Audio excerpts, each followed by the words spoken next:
নামাজি হয়ে গেছে না? কথা বলেন হইছে? আরো 100 বছর যদি দাওয়াত দেয় বাকি মানুষগুলো নামাজি হয়ে যাবে? না না না, সমস্ত মানুষকে হোমিও ওষুধে ধরে না, কাউকে এলোপ্যাথিক ওষুধ দেওয়া লাগে, আবার কাউকে অপারেশন করা লাগে। সমস্ত রোগের চিকিৎসা যদি আপনি হোমিওপ্যাথিক দিয়ে করেন, সমস্ত রোগী বাঁচানো যাবে না। কথা বলে না? রোগী আরো আগে ডাক্তারের আগে রোগী মারা যাবে। কথা বলেন ঠিক কিনা?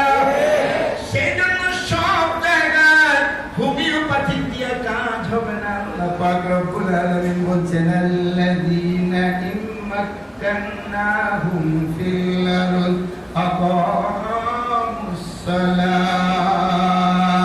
এক নম্বরই ক্ষমতাশীল যারা হবে তাদের কাজ হবে এই সমাজটাকে যদি চোর মুক্ত করতে চায়, ডাকাত মুক্ত করতে চায়, সন্ত্রাস মুক্ত করতে চায়, যে ছেলেটা 5 ওয়াক্ত নামাজ আইসা মসজিদে জামাতের সাথে আদায় করবে, এ অন্তত চুরি ডাকাতি জিনা করার সময় একটু হলেও চিন্তা করবে।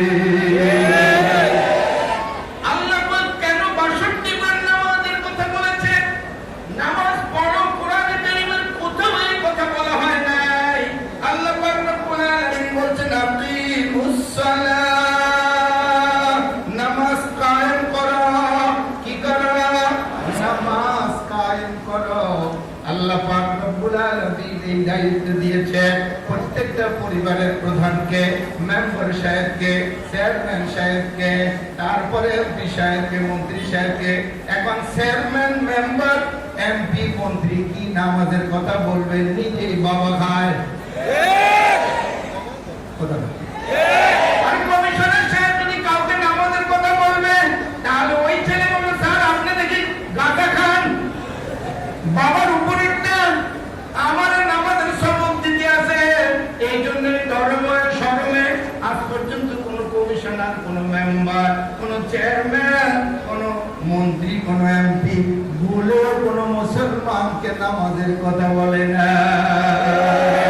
কথা বলেন ঠিক কিনা? মুহাম্মদুর রাসূলুল্লাহ সাল্লাল্লাহু আলাইহি ওয়াসাল্লাম আমাদের মাঝে সময়গুলোকে 5 ভাগে ভাগ করেছেন। তাকুনুন নবুওয়াতু মাশা আল্লাহু আন তাকুন। 1 নম্বর সময় হলো নবুয়তের সময়, নবুয়তের কাল। 2 নম্বর সময় হচ্ছে খেলাফতের কাল, কোন কাল? খেলাফতের কাল। 3 নম্বর এই খলিফারা আর খলিফাদের কাজ কি হবে? না বলতে তোমাদের বড় বড় 4 জন খলিফার নাম লেখো, পরীক্ষার প্রশ্নে আসছে। আর এটা ছাত্রী আর ছাত্রী চিন্তা করে কি আমাদের বাজারে বড় বড় খলিফা কে আছে? কত খলিফা কে আছে? এটা বিষয়ে কনসেপ্ট প্রশ্নের অ্যানসার দিতে। এই তো মুসলমানদের অবস্থা। কথা ঠিক কি না? কেন মুসলমানদের এমন দুরবস্থা?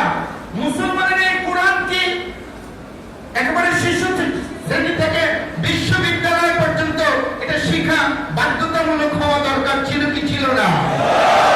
এর অর্থ জানা, এর ব্যাখ্যা জানা, এই কোরআন অনুযায়ী জীবন গড়া, এটা কি মুসলমানদের জীবনে করণীয় ছিল কি ছিল না? দরকার ছিল কি ছিল না?